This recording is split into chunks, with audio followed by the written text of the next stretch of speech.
Model relasional, basis data relasional. Jadi yang kita bahas sekarang ini adalah basis data relasional. Jadi begini, biar paham, basis data yang muncul sejak zaman dahulunya itu banyak model basis data atau banyak jenis basis data. Ya. Yang paling populer dan paling banyak dipakai sampai sekarang adalah basis data relasional. Ya. Adalah himpunan relasi. Suatu relasi adalah himpunan kolom atau tuple. Semua barisnya bersifat distinct atau unik.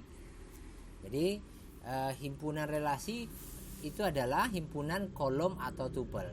Saya ulangi. Satu relasi adalah himpunan kolom atau tuple. Himpunan kolom atau tuple itu disebut tabel ya. Saya ulangi. Saya kasih contoh. Kalau misalnya kemarin kita sudah kasih contoh, misalnya tabel siswa. Ada ID, ada NIM, ada nama, gitu ya. Nah, ini kolom. Ini kolom dan ini baris.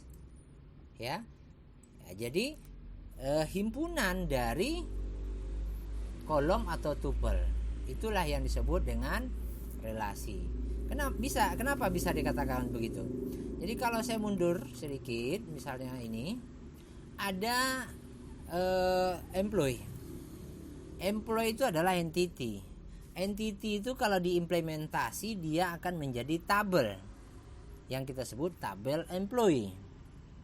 Kita buat di PHPMyAdmin namanya tabel employee. Oke? Dan dia terdiri dari apa? Terdiri dari kolom atau tuple. Ya. Jadi dia terdiri dari kolom atau tuple.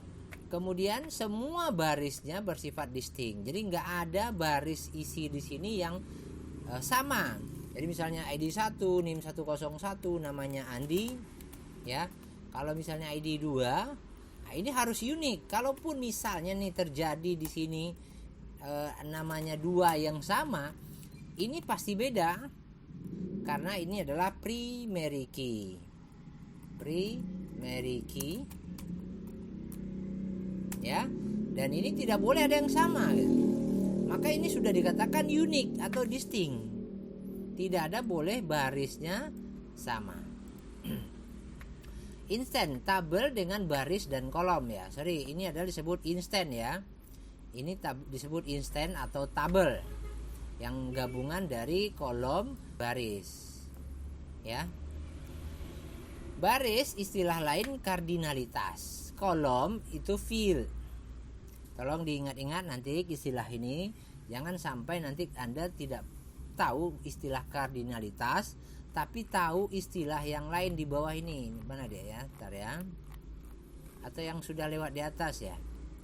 Jadi begini, kemarin sudah saya kasih contoh kardinalitas itu bagaimana. Ya. Di atas mungkin Anda masih ingat. Bentar, saya nggak apa-apa mundur, tapi paham. Nah ini, ya. Ini one to one, apa yang one to one? Ya, jadi sebenarnya satu record akan berelasi dengan satu record lain melalui satu key.